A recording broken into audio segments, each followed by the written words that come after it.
Alors pourquoi on est là? Parce qu'aujourd'hui on ne peut pas cautionner de continuer à travailler comme ça. Parce qu'aujourd'hui clairement on veut dénoncer haut et fort qu'on n'est pas d'accord du tout avec ce gouvernement-là. Aujourd'hui, soignante de métier, je ne peux cautionner ce qui se passe dans les hôpitaux. Donc aujourd'hui, moi j'appelle tous les concitoyens qui sont amenés à aller à l'hôpital de se soulever, car aujourd'hui on a des personnes qui se présentent à l'hôpital.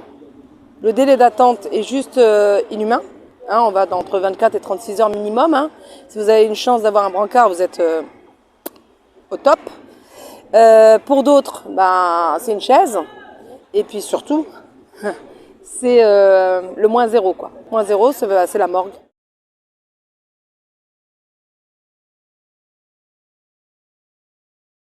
Parce qu'aujourd'hui, dans nos urgences, les gens viennent accompagnés de SAMU, des pompiers, attendent tellement longtemps. Et par manque de moyens humains, manque de moyens matériels, par les fermetures des services, on ne peut pas les prendre en soin ou en charge rapidement et décèdent dans les couloirs à la vue de toutes et tous.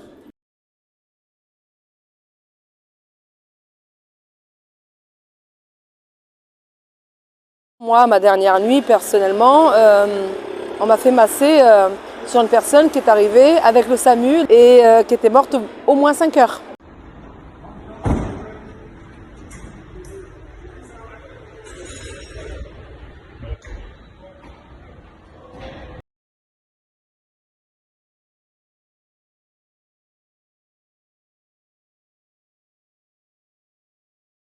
Il s'avère que je constate que la dame était grise, ça veut dire qu'elle était froide. Et on m'a fait masser pendant 15 minutes.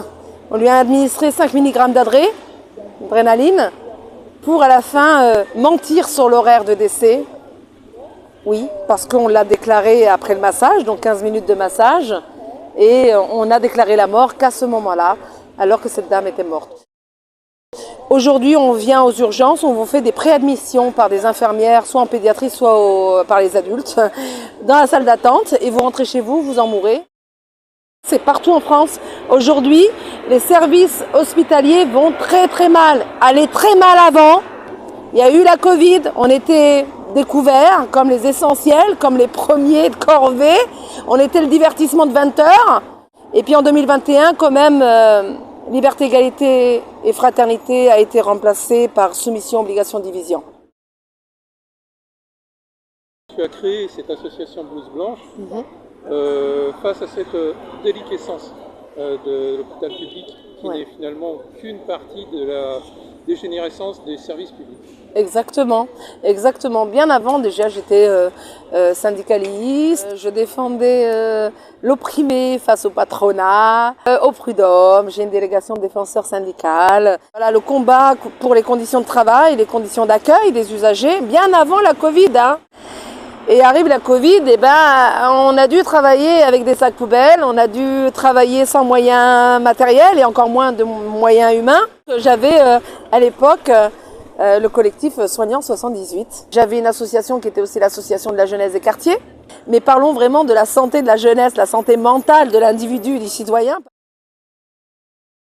On continue à fermer les pédopsychiatries, on n'a pas de psychiatre, on n'est pas dans l'attractivité d'installer des libéraux et on est en manque de professionnels de santé. Monsieur le Président, le 12 juillet, fait une annonce remarquable de remerciement puisqu'on a été remercié sur les Champs-Élysées à médaille de chocolat, on ne l'oublie pas, le 14 juillet 2020.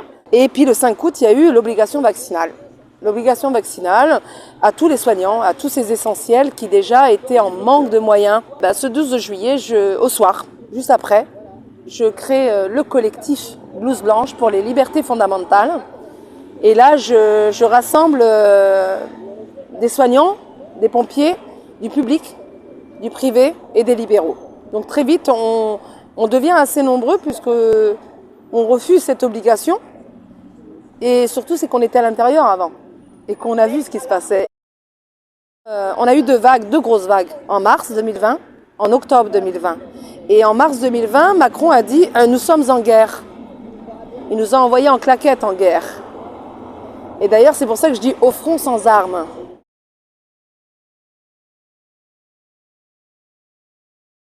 On n'est que des soignants, on n'est pas en guerre.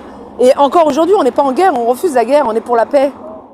Et le 15 septembre, des milliers de médecins, de soignants, de pharmaciens, de pompiers, d'intermittents du spectacle ont été suspendus, sans traitement, avec une interdiction de se rendre sur leur lieu de travail, sans aide, sans droit au chômage, sans droit à l'allocation familiale pour le RSA par exemple, sans rien.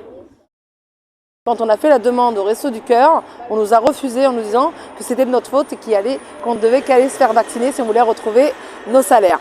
Merci aux organismes, en tout cas je parle des copains Gilets jaunes qui nous ont beaucoup aidés.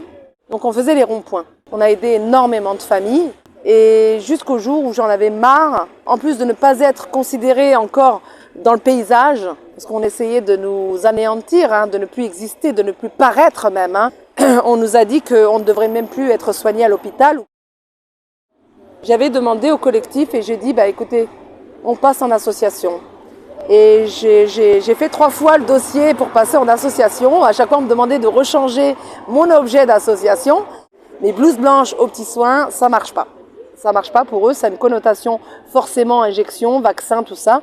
Mais non, la blouse blanche, c'est quelqu'un qui prend soin, qui est là dans le care, qui est dans la bientraitance. On est des personnes altruistes et heureusement parce qu'on a des vies humaines dans les mains. Voilà. Et voilà, ça a été un combat. On a combattu. Mais on a gagné.